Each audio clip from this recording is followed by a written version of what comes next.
So I wasn't a huge fan of the series, but I did rewatch the entire 3 seasons in the lead up to watching this film, and I didn't like it any better the second time around. But let's see what I thought of the movie. Welcome back, or if you are new here, welcome.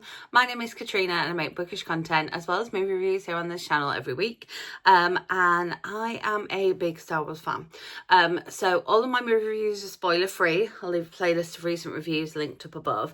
You might be thinking, well, why have you gone to watch this film if you didn't like the series? I'd seen the trailer for the film, and like Star Wars on the big screen is just something else. It's like another level. Like, even if it's not great, you've still got this like amazing world building and special effects, because obviously it's big budget, it's Lucasfilm, it's Disney. Like, it's going to have everything thrown at it that you would want thrown at a movie. And so I'd seen the trailer for it, and the trailer looked so good. But in my opinion, it's one of those trailers where they've put all the good stuff in the trailer. So if you've seen the trailer, you've seen like all the highlights of the film, which I get that that's kind of a trailer's job to do. But it's one of my personal pet peeves when you go to see a film and you're like, oh, the trailer was just all of the high notes in this, like tied together.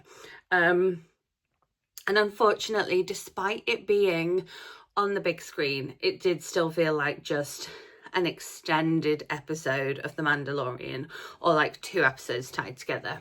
There were definitely some good points. I mean, love Pedro Pascal in like the series. I like him in other films, and I enjoyed him in this. Again, I think it's the Mandalorian part itself takes a specific measured level of acting, and kind of there's that like softer side when he's interacting with Grogu, and then there's that kind of harder side where he's like, I'm not going to show my face, I have to like battle all these people, and you know there's some underlying things going on with him.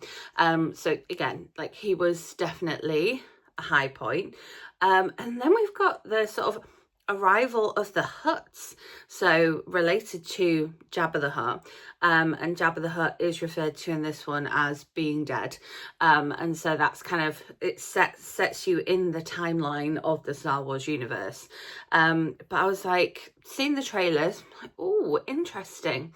And that kind of, I feel like I really enjoyed the kind of arrival of the Hutts, and the fact that a member of the Hutt family was, or the Hutt dynasty, whatever you want to call it, was a key character in this film.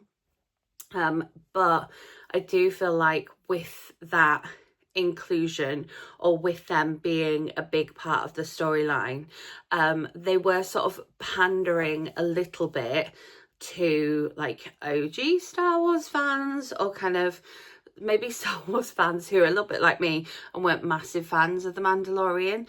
I do feel like they were doing that a little bit with Grogu as well throughout the whole series. And again, like, Jon Favreau was and is a big Star Wars fan, and kind of is like a legacy fan, and so that's where the series came from him. If you hear him talking about the series, he talks about Star Wars which with such like passion, and kind of from a place of the fandom. But yeah, Grogu really annoyed me in this film, and I think he annoyed me, I don't know, he's referred to as a he in the series anyway. They annoyed me, the character of Grogu annoyed me throughout the series as well, but I feel like on the big screen it was just magnified.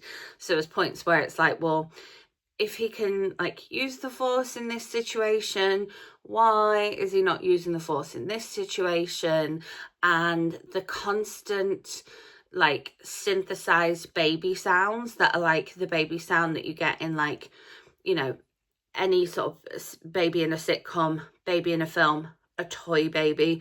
Like, I remember having a Barbie with a pram, and then the pram had like a little baby in it, and when you pushed the baby, and there was like a sensor in the baby's head that connected with the baby in the pram, and it made that like little baby cooing noise that Grogu uses a lot, that you hear in other films. That's, I'm not going to make the noise, but it's that, it's, and I'm just like, you've got this massive budget, could you not have like more than just these really awfully grating synthesized baby sounds. It really got to me with the baby sounds. And I think, again, it being on the big screen, it being in Dolby Sound, it was always going to be magnified. But I feel like every time Grogu was on the screen, I was like sort of bracing myself, like on the in-breath of a cringe already. And I mean, that's not how you kind of want to go into a film, really. So yeah, definite low point for me. I like the Huts, I like Pedro Pascal, but it didn't feel like it was, the whole storyline was movie worthy. It felt like an extended episode of The Mandalorian, which I think is what it's supposed to be, give it its due. But, you know, if I'm paying all this money to go and see a film in an enhanced format, because you know it's been filmed in IMAX and Dolby and what have you, then I want something that is a movie and not an extended TV episode. I absolutely loved the Droid Smiths. I'm a big Babu Frick fan anyway. Like, I have Babu Frick merch in my Star Wars bathroom. And so the fact that there was like multiple of them and they had their own ship and they kind of kept coming and interacting. Loved that.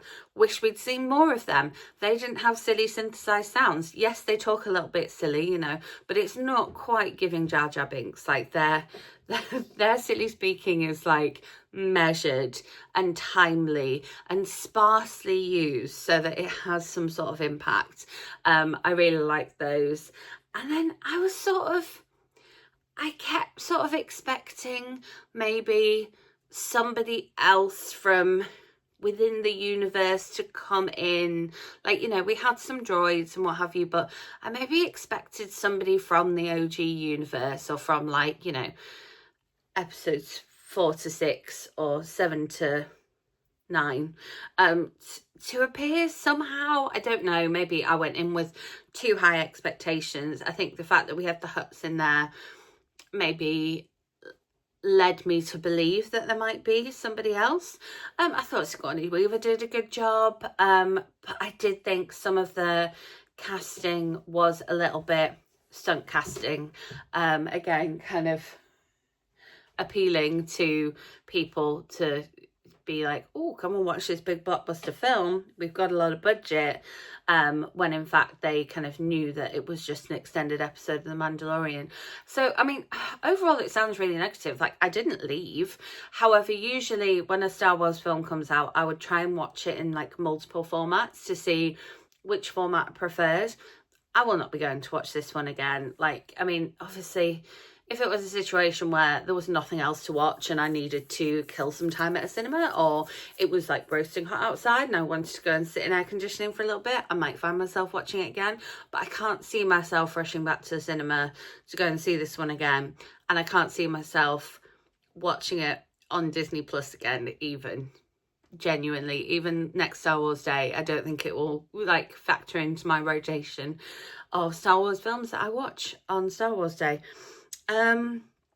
But yeah, so should you pay your cinema going money to go and watch this one? I think if you've got fans of The Mandalorian in your household, then absolutely, there are a lot of fans of The Mandalorian out there.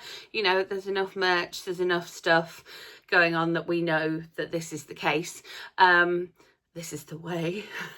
But if you're not already a fan of The Mandalorian, I think leave this one. It could be watched on Disney Plus like another episode of The Mandalorian, and so you could watch it at home.